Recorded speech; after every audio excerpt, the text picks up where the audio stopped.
Salut tout le monde, et ben c'est reparti pour un nouvel enseignement et une interview d'Arnaud que je laisse se présenter. Donc Arnaud, nous sommes aujourd'hui le 6 juillet 2018 et je suis théologien catholique et très heureux de faire des petites vidéos comme ça avec Morgan Priest. Ok, alors j'avais envie vraiment de te poser plein de questions au sujet de ce qui se passe dans l'Église catholique depuis quelques siècles maintenant, les mystiques dont il y a une statue là, juste à côté de moi, celle de Padre Pio. Alors ceux qui ne connaissent pas Padre Pio, P-I-O, tout simplement, Pio, je vous invite vraiment à regarder son parcours, est absolument incroyable et ça donne la foi. En tout cas, moi, ça me donne la foi. Voilà, donc on va parler de ça et il est question, tu vois, dans les milieux protestants en général, toujours pareil, je parle d'une généralité, je ne parle pas de tous, que en fait, ce qui se passe chez les mystiques catholiques, eh ben, ça soit en fait l'œuvre de Satan. Que en fait, lorsqu'ils ont les stigmates qui apparaissent, ça serait un piège de Satan. Les miracles que les mystiques font, c'est l'œuvre de Satan. Enfin bref, c'est Satan tout le temps qui fait qui nous entourloupe, puisque d'un point de vue, encore une fois, protestant, il est question que ce qui se passe au sein de l'Église catholique ne soit pas très catholique, j'allais dire, tu vois. Donc, en fait, la question est simple. Qu'est-ce que tu as à répondre à ça? Est-ce que c'est l'œuvre de l'adversaire, toutes ces séductions?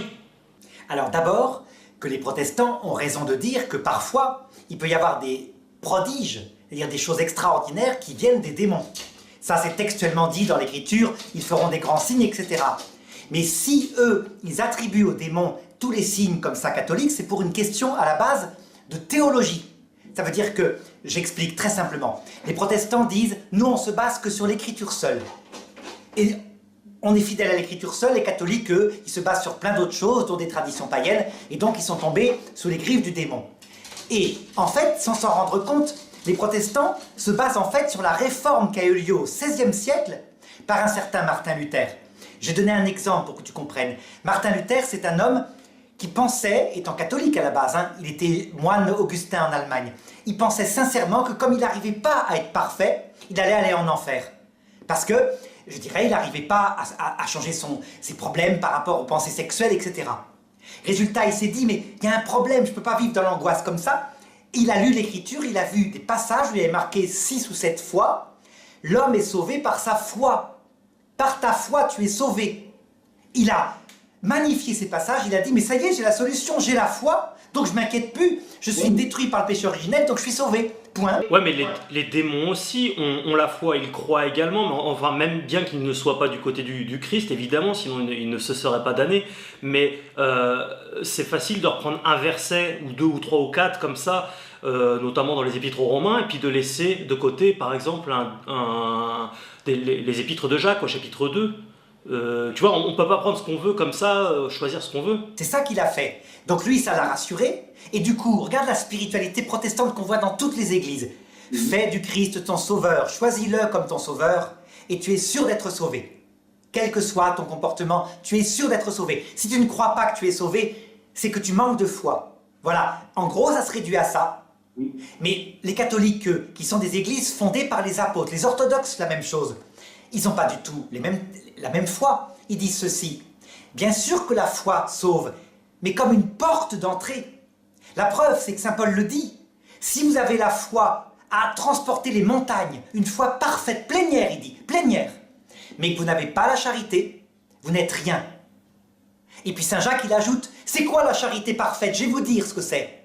Si ton frère a faim et que tu ne lui donnes pas à manger, alors ta charité ne te sert à rien. La charité sans les œuvres de charité n'est rien, dit saint Jacques. Les deux sont intrinsèquement liés, c'est ce que tu... Voilà, c'est-à-dire qu'en gros, la foi, ça permet de connaître Dieu et d'avoir confiance en lui. Du coup, on entre dans l'amour de Dieu, qui est réciproque, qui nous aime, on lui répond par un amour. Et cet amour-là, c'est pas seulement un sentiment, c'est pas dire Seigneur, Seigneur, dit Jésus. C'est faire sa volonté, donc des actes. Mais pas des actes qui vont être méritoires, c'est pas ça. C'est comme dans un mariage, quoi. On agit pour son mari, on fait du bien, des choses comme ça. Alors voilà en gros la foi catholique. Résultat, regarde, comme les protestants n'ont pas la même foi, ils disent, regardez la théologie catholique, elle est tordue, donc puisqu'il y a des miracles chez les catholiques, ça vient forcément du démon, donc tout vient du démon. Voilà, c'est le raisonnement. Nous, catholiques... Il y a un problème, par exemple, dans 1 Pierre au chapitre 3, verset 18, quand il est dit Christ aussi a souffert une fois pour les péchés, etc. Donc ça fait partie des arguments protestants, tu vois. C'est que Christ a souffert une bonne fois pour toute l'humanité. À quoi ça sert, en l'occurrence, que des types comme une femme comme Marthe Robin, qui a passé des dizaines et des dizaines d'années sur son lit, sans boire, sans manger, sans dormir, une vie de souffrance, à être attaquée par le démon toutes les nuits, au point même d'en être morte. Quel est le projet de Dieu à faire souffrir ses enfants comme ça? Alors regarde, ce texte que tu cites est magnifique, il dit que du côté de Dieu, tout est accompli. Tout est accompli du côté de Dieu. C'est-à-dire que lui, il est mort pour nous à la croix. On n'était pas là, mais quelqu'un nous représentait. Nous disons catholiques, c'était la Vierge Marie qui nous représentait, donc notre maman spirituelle, parce qu'elle comprenait tout. Mais ce qu'oublient les protestants, c'est que ce que fait le Christ ce jour-là, c'est une alliance. Une alliance, ça veut dire qu'il y a quelqu'un qui répond et qui, lui, n'a pas tout accompli, à savoir nous. Et c'est pourquoi, regarde le texte comme ça, que les protestants ne comprennent pas. Quand saint Paul dit, dans Colossiens, chapitre 1, verset 24, « En ce moment, je trouve ma joie dans les souffrances que j'endure pour vous, car je complète dans ma chair ce qui manque aux épreuves du Christ pour son corps qu'est l'Église. » Honnêtement, en tant qu'ancien protestant, je t'avoue que ce verset-là, je me suis empressé de l'occulter. Et donc j'imagine, et d'ailleurs on n'en parle jamais dans les milieux protestants. Alors voilà pourquoi, alors en fait c'est assez simple à comprendre, c'est-à-dire que les protestants ont raison, le Christ a tout accompli, mais nous son épouse, donc l'Église, la Vierge Marie si tu veux, mais notre propre âme, on a encore tout à accomplir, on a à progresser. Au début on l'aime parce qu'il nous comble de plaisir en nous convertissant, donc c'est un amour de jouissance, un peu comme dans un mariage, l'épouse qui vient d'être mariée avec son mari, elle est super contente avec lui parce qu'elle est comblée sentimentalement et physiquement. Ben c'est facile. Puis au bout de 2 ans, elle s'ennuie, elle n'éprouve plus de sentiments. Ben celle qui se barre, elle se barre. Et celle qui reste fidèle, elle dépasse ce plaisir pour aimer leur mari. Ben c'est ça, nous on est pareil. Donc on purifie notre amour. Donc il manque des choses en nous qui ne sont pas accomplies. Tu vois, c'est comme deux époux qui s'accomplissent, le mari a tout accompli, c'est Jésus, et l'épouse, nous, on n'a pas tout accompli. Voilà, là, l'explication. Alors, tu vas dire que je fais chier, mais quel Dieu d'amour peut faire souffrir à ce point-là ses enfants? Quel Dieu d'amour? Alors, le problème, tu vois, ça c'est une révélation qui a déjà été donnée à Moïse, mais que Jésus a reprise. Le problème, c'est que on ne peut pas voir Dieu sans mourir à soi-même. Tu vois, qu'est-ce que ça veut dire? Ça veut dire que s'il suffisait de croire pour voir Dieu, c'est ce que pensent les protestants, ben ça serait fantastique. Sauf que les pauvres gens qui ne croient pas, ils iraient en enfer, ça c'est un problème. S'il suffisait, comme le disent les catholiques, d'aimer Dieu pour le voir face à face, ben il suffit de l'aimer un petit peu, on arrive de l'autre côté, puis on entre au paradis. Mais non, il y a un problème, il faut quelque chose de plus. Jésus le dit, si le grain de blé tombé en terre ne meurt pas, il reste seul, mais s'il meurt, il porte beaucoup de fruits. Mourir à soi-même, ça veut dire un cœur brisé qui est sans illusion sur soi, pauvre. Et je vais t'expliquer pourquoi, c'est assez simple à comprendre. Quand on voit Dieu face à face, donc Père, Fils, Saint-Esprit, on s'aperçoit que cet être infini, tout-puissant, qui peut en un instant nous anéantir, il est tout humble dans sa vie intime. Le Père ne cesse de mettre au-dessus de lui le Fils. Tu sais, quand dans l'Évangile, il le dit, je l'ai exalté, je l'exalterai encore en parlant de son Fils Jésus-Christ.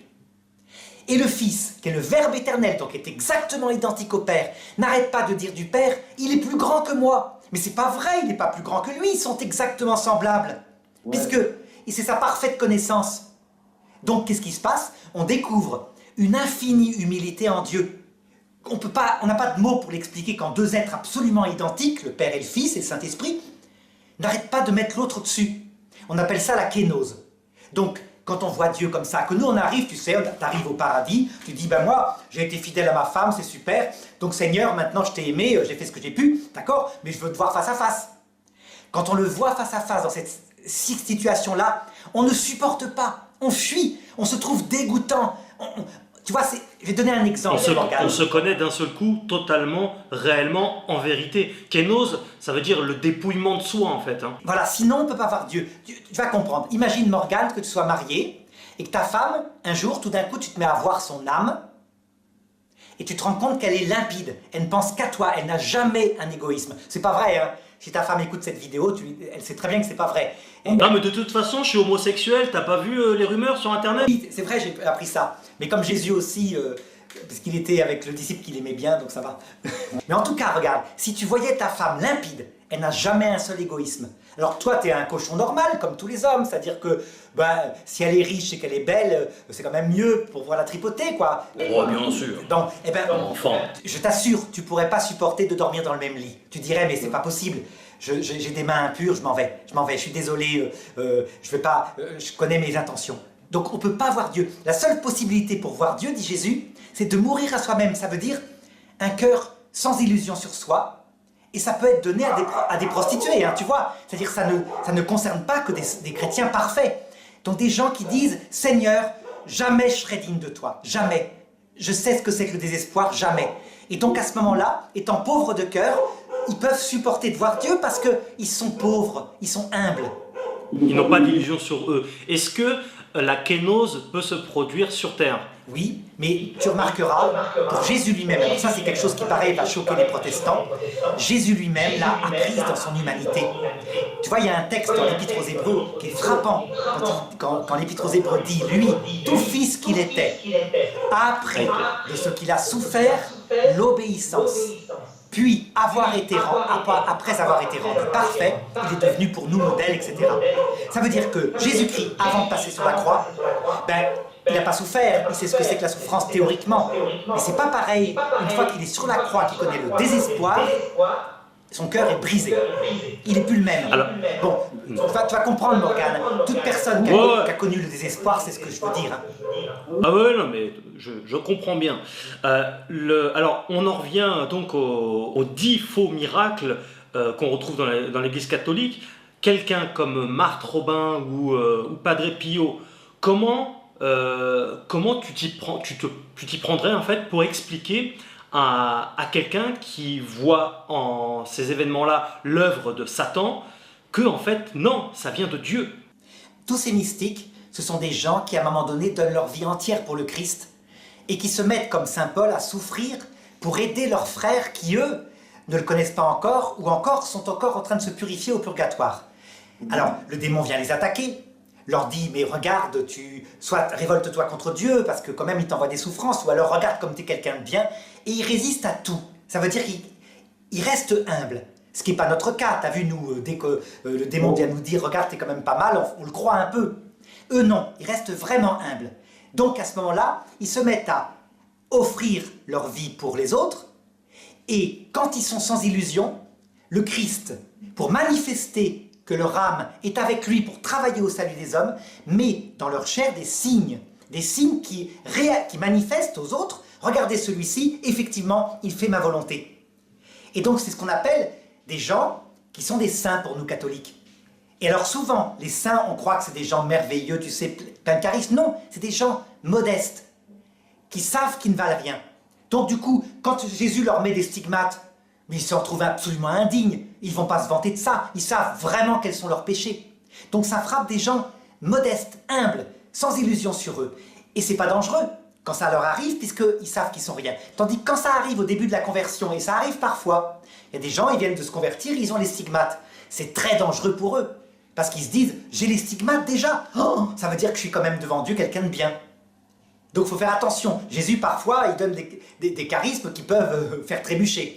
Alors que c'est une grâce qui n'a pas du tout liée aux œuvres. En fait, c'est vraiment une grâce de Dieu. C'est une grâce de Dieu que les saints, en général, refusent parce qu'ils en sont contrits. Ils savent très bien qu'eux sont pécheurs. Ils disent, si on savait de quoi je me confesse à mon prêtre, jamais les gens croiraient que je suis saint. Parce qu'ils se confessent des mêmes péchés que nous, quoi, en gros. Absolument. Alors, ça m'amène donc à la question suivante. Déjà parce que je fais ce que je veux comme d'habitude. Et en plus je suis toujours armé de mon rouleau à pâtisserie qui ne sert à rien. Les icônes qui pleurent. Oui. Comment t'expliques ça? Alors, d'abord, des icônes du Christ, je crois que les protestants peuvent comprendre, hein. Dieu s'est fait homme, donc quand on représente l'humanité du Christ, on ne fait pas une idole, puisqu'une idole c'est justement un faux Dieu construit par soi. On représente le Christ qui nous conduit à ce qu'il a dit dans l'Évangile, donc c'est vraiment Dieu.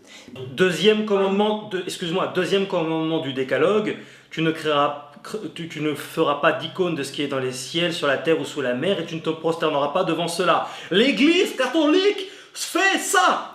Voilà. Tu les connais, parce que entre-temps, le Christ s'est fait homme.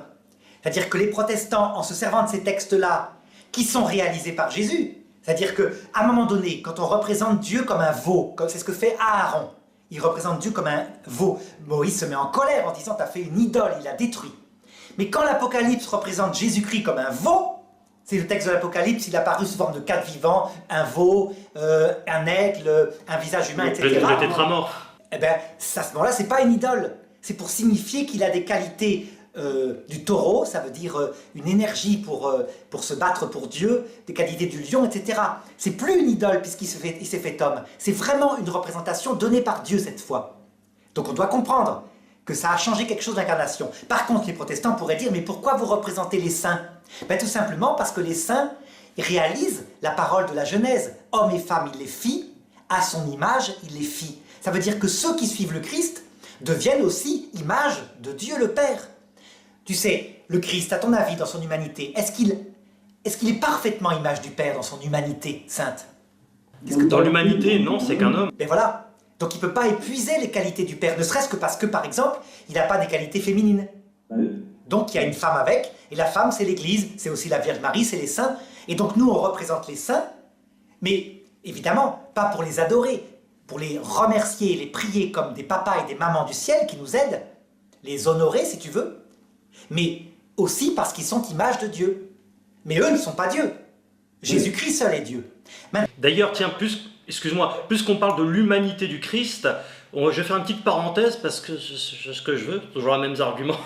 Le pape a dit que, donc le pape François a dit que la crucifixion du Christ était un échec d'un point de vue humain. Et il a raison.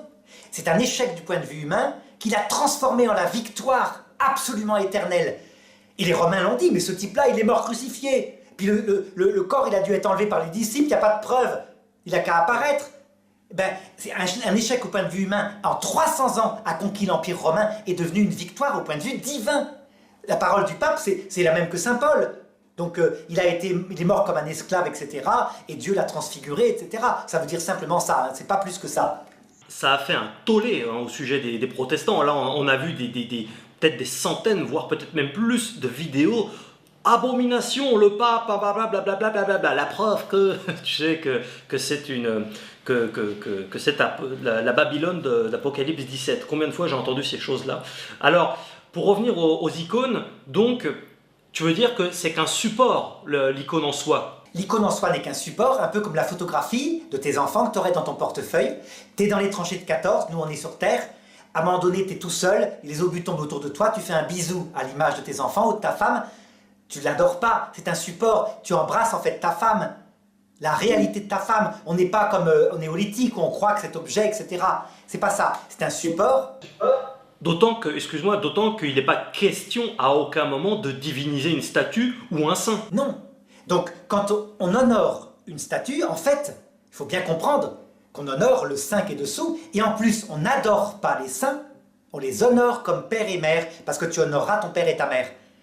Voilà. Donc il ne faut pas confondre la latrie qui est réservée à Jésus, au Père et au Saint-Esprit, à Jésus dans l'hostie aussi, on adore l'hostie puisqu'on croit que Dieu est réellement présent dedans, et la dulie, c'est-à-dire l'honneur, qui est réservé à notre papa, notre maman, au sein du ciel qui nous aide, à la Vierge Marie qui est notre maman spirituelle que Jésus nous donne à la croix, voici ta mère, etc. Voilà. Alors par contre, quand une image pleure, tu voulais savoir? Quand une statue pleure du sang, il faut bien comprendre d'abord que la Vierge Marie, au paradis, elle ne souffre plus. Jésus, au paradis, ne souffre plus. Les textes disent, Jésus-Christ est mort une seule fois, donc il est dans la béatitude absolue.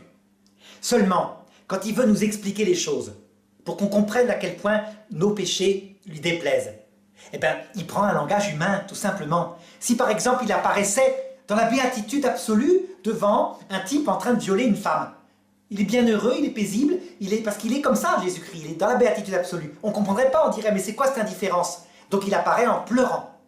Voilà. Et ces pleurs, ça va nous parler. Mais c'est un langage symbolique. Il ne pleure pas réellement. Pourquoi des larmes de sang précisément? Qui indique la douleur absolue, parce qu'il y a un risque de damnation. Par exemple, celui qui viole un enfant, qui touche à un enfant, mais à une jeune fille, pourquoi pas aussi, hein, c'est pareil. Cet homme-là commet un tel péché qui risque plus que le purgatoire, qui est simplement où il répare les choses de l'autre côté. Il risque vraiment l'enfer éternel. Et donc là, c'est la seule chose que Dieu ne veut pas, s'il pouvait, mais la liberté est respectée pour celui qui se damne. Et donc pour l'indiquer, larmes de sang. Les larmes de sang arrivent maintenant parce que le monde actuel, tu vois, avec l'antichrist qui s'appelle l'humanisme athée, est au point de vue spirituel, pire que Staline. Au point de vue matériel, non. C'est génial, t'es heureux, t'es en liberté, etc. Mais Staline, on voyait que c'était un monstre. Hitler, pareil. Donc il fallait vraiment être mondain pour le suivre. Tandis que là, on croit que c'est bien, alors qu'en fait, on nous centre sur la terre, sur l'égoïsme, sur notre petit GSM dernière génération, et on s'en rend pas compte. Donc, c'est pire au point de vue spirituel, c'est plus dangereux. D'accord. Bah écoute, comment dire, l'Église, les mystiques ont toujours des facultés absolument incroyables du type multilocation, par exemple, apparition donc à plusieurs endroits en même temps. Est-ce qu'on a des preuves de tout ça? Alors, des preuves que les protestants refuseront, évidemment. Hein. Oui, par exemple, récemment, comment elle s'appelle, Mère Yvonne Aimée de Malétroit, arrêtée par les nazis et vue dans son couvent au même moment où elle était torturée par les nazis. Donc en deux lieux. Saint Martin de Porres, un saint du XVIe siècle, qui a sauvé de nombreux marins qui se noyaient, et il vivait en Amérique du Sud dans un petit couvent dominicain. Donc on a des tas de choses comme ça.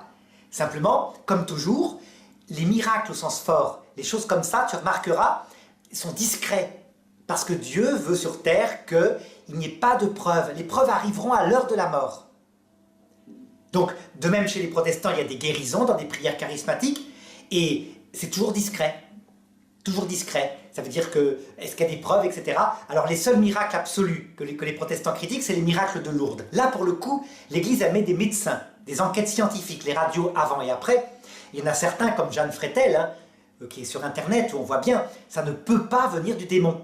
Parce que c'est une jeune fille dans le coma, dont l'intestin, qui a été enlevé, puisqu'elle avait un cancer, repousse en 1 seconde. Une fois qu'elle reçoit l'Eucharistie à la messe, à Lourdes.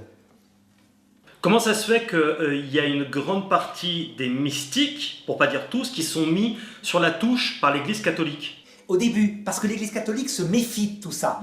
Les phénomènes mystiques, elle sait très bien, comme je te l'ai dit tout à l'heure, qu'ils peuvent arriver au début de la conversion. Et donc que des gens peuvent s'en servir pour faire le mal, pour s'enrichir. Tu vois, quand Jésus dit « Allez-vous-en loin de moi, maudit » et les gens répondent « Mais c'est pas vrai, nous on a chassé des démons en ton nom, on a fait des miracles en ton nom. » Et Jésus leur répond « Je ne vous connais pas. » Ça veut dire quoi? Que les charismes ne sont pas une preuve de sainteté, ils sont donnés pour convertir au Christ et quelquefois à des pécheurs. Oui, parce qu'en fait, là, c'est de l'orgueil. En gros, ça veut dire, bah, t'as vu, j'ai quand même fait ça et ça pour toi, donc je mérite le ciel.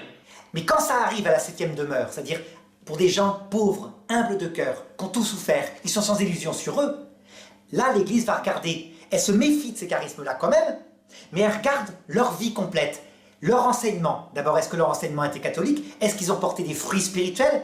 Est-ce qu'il n'y a pas des choses cachées qu'ils ont fait en douce?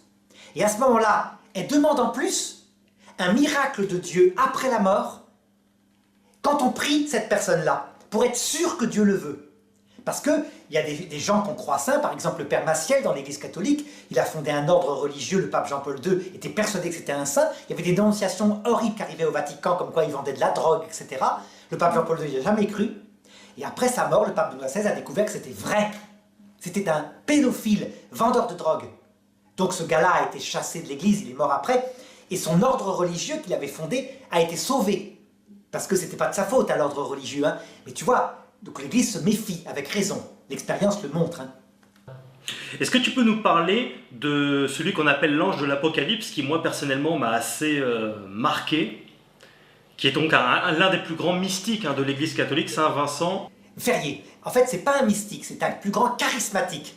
Mystique, le plus grand mystique, c'est par exemple Sainte Thérèse de l'Enfant Jésus. Il n'y a aucun miracle dans sa vie. Rien. Qu'est-ce qui différencie un charismatique d'un mystique? Un mystique, c'est quelqu'un qui parle de l'amour de Dieu avec une telle grâce, une telle force que tu as envie d'aimer Dieu. Et la plus grande mystique, sans doute, c'est la petite religieuse Thérèse de l'Enfant Jésus, morte à 24 ans en 1898. Tu lis son livre, Histoire d'une âme, tu touches le ciel. C'est très simple, elle raconte sa vie, simplement. Un charismatique, c'est quelqu'un qui fait des signes fantastiques, comme des résurrections des morts. C'est l'homme qui a ressuscité le plus de morts, Saint Vincent Ferrier, bien plus que le Christ. Est-ce qu'on a des preuves scientifiques de ça? Ben non, parce que ça date du XVe siècle, en pleine peste noire, si tu veux. Mais il faisait tellement... Est-ce que ces phénomènes-là existent encore aujourd'hui? Ils existent encore aujourd'hui, donc aussi bien chez les protestants d'ailleurs que chez les catholiques. Les catholiques charismatiques, il y a des miracles aussi qui se produisent, hein.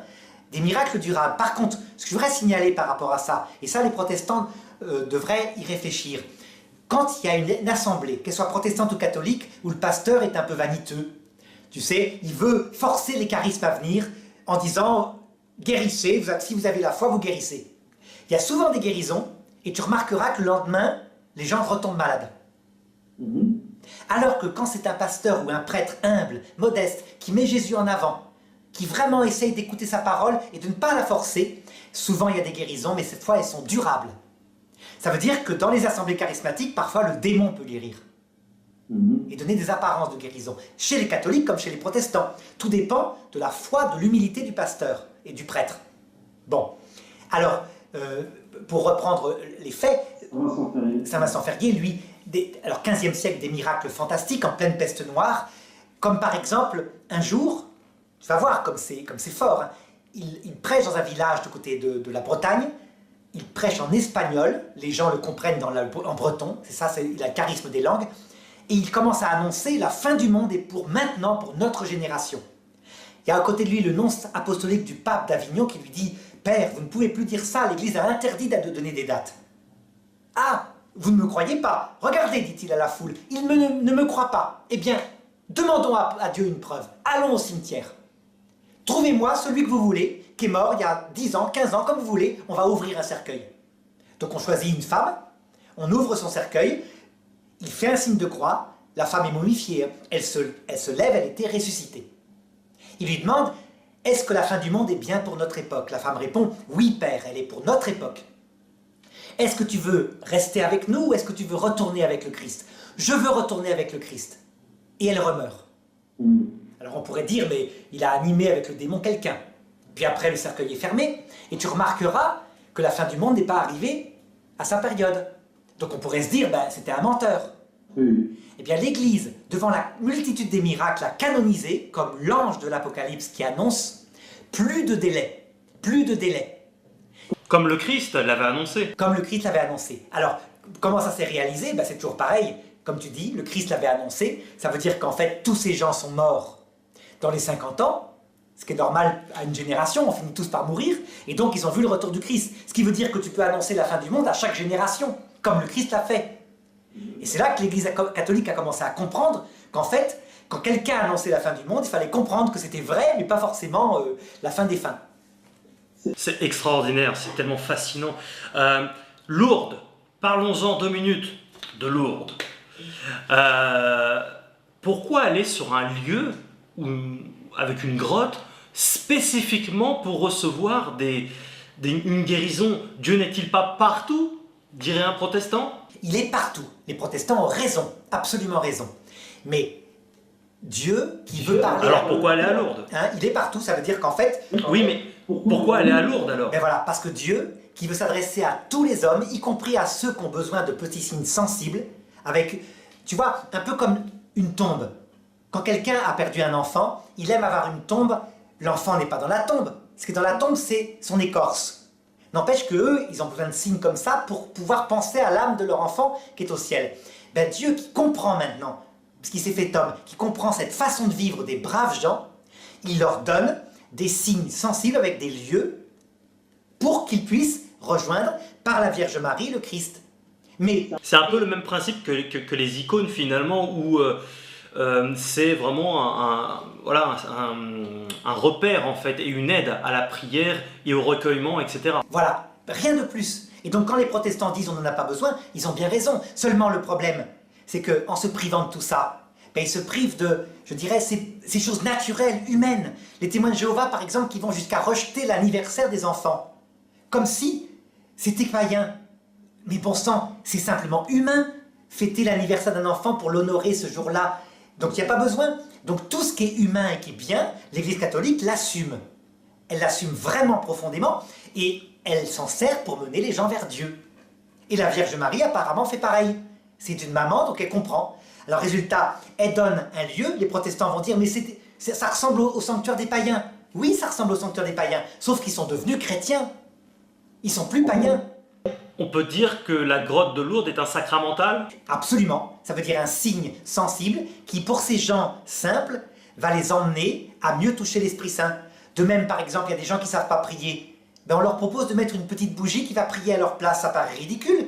N'empêche que Jésus y est sensible en disant « Tu ne sais pas prier, mais tu as mis une petite bougie. J'ai reçu ça comme une intention. » Est-ce que tu peux appuyer un peu plus sur ce qu'est, on en a déjà parlé, mais bon, la répétition est œuvre de pédagogie. Qu'est-ce que concrètement est le sacramental? Alors, il faut distinguer un sacrement d'un sacramental. Un sacrement, ça se produit indépendamment de la foi du prêtre qui le donne. Par exemple, tu es musulman. Il y a un chrétien, un jeune homme qui est en train de mourir, il te demande de le baptiser parce qu'il n'y a pas de prêtre sur le secteur. Le musulman, il n'y croit pas du tout, mais s'il est un brave homme, il va dire bah, « D'accord, qu'est-ce que je fais ?» Tu prends un peu d'eau et tu dis « je te baptise au nom du Père et du Fils et de l'Esprit ». Ça marche ipso facto. Le protestant qui débarque va te dire « c'est pas biblique ». Oui, parce que les protestants, ils vont dire il faut tremper dans l'eau complètement, mais c'est pas biblique non plus. Dans la Bible, il n'y a pas précisé. Alors, il y a des passages, bon, on va pas parler de ça parce que ça serait l'objet d'une autre interview, mais il y a des passages, par exemple, où Jésus sortit de l'eau. S'il sort de l'eau, par extension, c'est qu'il était dans l'eau. Ou le grec baptizo, signifiant immersion et non pas aspersion, et des trucs comme ça. Il y a d'autres passages où il dit va te laver, va te laver. En fait, pourquoi les deux sont gardés? Parce que quand tu es plongé dans l'eau, ça symbolise ta mort et ta résurrection, donc ça marche. Et quand tu reçois une petite goutte d'eau dans le désert, ben ça symbolise qu'on te lave, et donc ça a un symbole qui marche à condition que tu prononces les paroles. Je te baptise au nom du Père et du Fils et du Saint-Esprit, ou alors je te baptise au nom du Christ. Je crois qu'il y a une deuxième formule dans les actes d'apôtres, je ne l'ai pas retrouvée, mais il paraît. Bon, en tout cas... Oh, la deuxième formule, c'est au nom de Jésus-Christ. Au nom de Jésus-Christ, voilà. Donc tu vois, un sacrement marche ipso facto. Voilà. Le sacramental, ça ne marche qu'en fonction de ta foi, c'est-à-dire de ta sensibilité.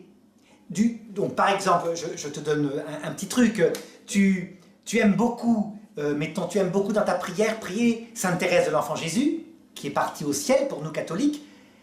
Tu n'aimes pas du tout Saint Paul parce que tu le trouves trop dur. Eh bien, parce que tu aimes beaucoup Sainte Thérèse de l'Enfant Jésus, en la priant, tu vas recevoir davantage de grâce. C'est parce que ton amour et ta foi se tournent plutôt vers cette sensibilité-là. Dieu accepte, il n'y a pas de problème. Tu vois? Donc dépendant de la foi. Résultat, Lourdes, c'est pareil. Il y a des gens qui y sont sensibles, d'autres gens méprisent, bah, ils n'y vont pas, c'est tout. Mais ils n'ont pas besoin d'aller à Lourdes pour être chrétien. Hein. Alors, chez les mystiques aussi, dans leur souffrance, on retrouve très régulièrement les attaques de Satan, ou en tout cas de divers démons en fait. Comment t'expliques ça et pourquoi Dieu laisse faire un tel parfois carnage? Alors, au départ, Dieu laisse aux démons un pouvoir sur la terre pour façonner dans notre cœur de l'humilité. Tu vois, en gros, quand on chute sous la première acte des démons qui s'appelle la tentation, normalement il y a un avantage, c'est qu'on dit je suis un pauvre type. Donc ça prépare, sans qu'on le veuille. Le démon, c'est pas ce qu'il veut, hein. Lui il veut nous entraîner à l'égoïsme. Mais Dieu laisse faire parce que ça peut nous préparer à l'humilité comme l'enfant prodigue. Les saints, eux, ils ont résisté à tout. Ça veut dire qu'en fait, pas à tout au niveau péché, hein. Ils ont pu pécher, mais c'est pas ça. C'est qu'ils sortent de ça en disant « Je suis un pauvre type, je demande au Christ de me sauver, je veux l'aimer de tout mon cœur. » Ils sont devenus humbles et pleins d'amour. Le démon, donc, n'arrive pas à les vaincre sur la chose qui l'intéresse, il n'arrive pas à les rendre orgueilleux. Résultat, à un moment donné, ayant vaincu toutes les armes, il se met à essayer de faire n'importe quoi en leur faisant peur. C'est ce qu'on appelle les obsessions, donc des bruits dans la maison. Mais l'obsession, elle est en fait moins dangereuse que la tentation. C'est plutôt quand le démon est presque perdu. Et le pire, c'est la possession, c'est-à-dire quand il prend carrément possession du corps du saint, et le saint, il est innocent, c'est pas de sa faute, il sait pas ce qu'il fait, il a perdu conscience. Donc le démon est carrément perdant. Il a le pouvoir de lui faire des choses matériellement, mais le saint n'y est pour rien. Tu vois? Donc, spirituellement, le pire, c'est la tentation quand on y tombe. Un possédé est une victime, et l'homme qui est en danger de damnation, c'est un sorcier, c'est-à-dire quelqu'un qui fait un pacte en sachant qui est le Christ avec le démon. Est-ce que Satan, l'adversaire, et les démons, en général, peuvent faire les mêmes types de miracles que les mystiques? Alors, les mystiques, quand ils sont aidés par les bons anges, font exactement le même type de prodiges, pas des miracles, mais des prodiges, que quand c'est par le démon. Là, c'est normal, les démons sont des anges révoltés, donc ils ont le même pouvoir que les anges de Dieu. Ce que jamais, jamais un ange ni un démon ne peuvent faire, c'est des miracles. Un miracle, c'est quelque chose qui implique la toute-puissance infinie de Dieu. Alors, explique bien la différence entre un miracle et un prodige, s'il te plaît. Alors, je vais donner un exemple. Tu as un arrêt cardiaque maintenant, les pompiers arrivent, ils te réaniment au bout de 7 minutes. Tu te réveilles à l'hôpital. Miracle ou prodige? Prodige? Prodige, de la science. Tu vois, c'est possible. Il y a même des fois où quand tu es tombé dans l'eau glacée, tu peux être réanimé au bout de 10 heures et ça marche. Prodige. Bon. Ouais. Maintenant, tu es là, tu es mort depuis 8 jours et tu coules. Tu sais, il y a l'œil qui est sorti de l'orbite, etc. Puis il y a les odeurs avec les mouches qui tournent autour. Arrive un homme qui fait un signe de croix au-dessus de toi, puis tu te ressuscites. Miracle ou prodige? La réponse est évidente. Voilà, t'as compris. Voilà. Miracle, puissance infinie de Dieu, les anges en sont incapables. Prodige, ils en sont capables. Est-ce qu'un ange rebelle peut te guérir, par exemple, tu vois, Padre Pio, un jour, une femme est venue avec son enfant. Cet enfant était aveugle de naissance. Padre Pio l'a touché, elle a retrouvé la vue. Aujourd'hui, je crois qu'elle est morte il y a quelques années, mais elle avait comme des yeux d'aveugle, mais elle voyait réellement. Et ça, tout ça, c'est scientifiquement prouvé, là, pour le coup. Donc, papier à l'appui, tout ce qu'il faut. Voilà. Donc, est-ce que Satan peut faire ce type de miracle? Il ne peut pas. D'ailleurs, Jésus le dit dans l'Évangile, quand il guérit l'aveugle de naissance, que l'aveugle de naissance, dans Saint Jean, est attrapé par les Juifs qui disent « Est-ce qu'il était aveugle de naissance ?» Ses parents disent « Ben oui, nous c'est notre fils, on sait qu'il était aveugle, mais on ne sait rien d'autre. » Et l'aveugle leur dit « On n'a jamais vu quelqu'un guérir un aveugle de naissance sans la puissance de Dieu, vous le savez très bien. » Et il a raison, il a raison. Donc, des vrais miracles à Lourdes, par exemple, ils font une étude. Si tu as un cancer, mettons, et qu'au bout de 3 semaines, tu as fini par guérir. Jamais à Lourdes ça sera reconnu. Parce qu'ils diront, ça peut être un prodige. Ça peut être les anges, ça peut être ta psychologie qui va bien. Si par contre, tu guéris instantanément, qu'il y a en plus un organe qui repousse, qu'il y a des phénomènes comme ça qui dépassent les lois d'un simple prodige, là, l'Église va reconnaître. Il lui faut les radios avant, après, etc. Donc tu vois, résultat, on ne peut pas, dit Jésus, accuser d'être du démon des choses dont théologiquement on sait très bien qu'ils sont des miracles. Jésus l'avait dit aux prêtres, donc les protestants devraient plutôt faire attention en disant « Regardons ce qui se passe à Lourdes, analysons, s'il y a du prix, on va le prouver. » Mais s'il n'y a pas du prix, en se disant humblement « Pourquoi est-ce qu'il y a des choses qui sont des vrais miracles à Lourdes ?» Nous on le dit bien pour eux, on sait bien que chez les protestants il y a des vrais miracles. Pourquoi? Parce qu'ils ont le Christ, tout simplement. Bien sûr, ils sont tout à fait chrétiens. Marthe Robin, 50 ans, sans boire, sans manger, sans dormir. Bon, moi j'ai essayé 2 jours, j'étais dans un sale état.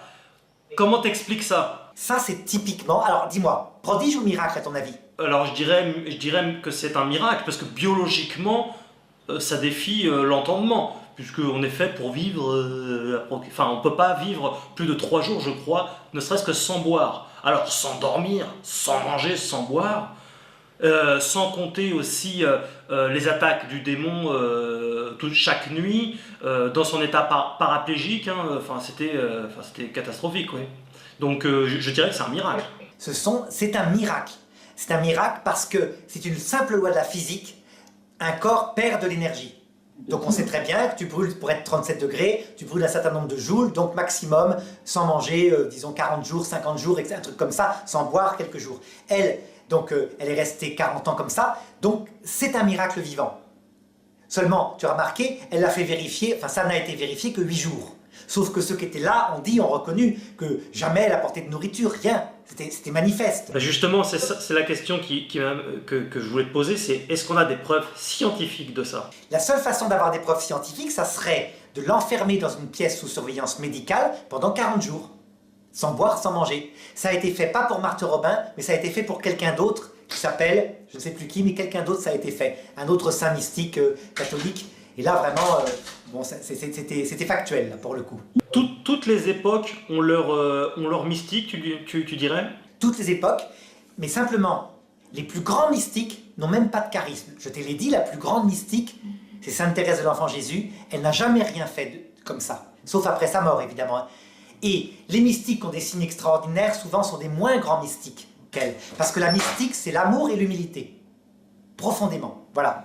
Tu veux dire que les charismes servent uniquement de signe pour amener à la charité et c'est parce que c'est la charité l'essentiel, les dons, c'est presque entre guillemets rien.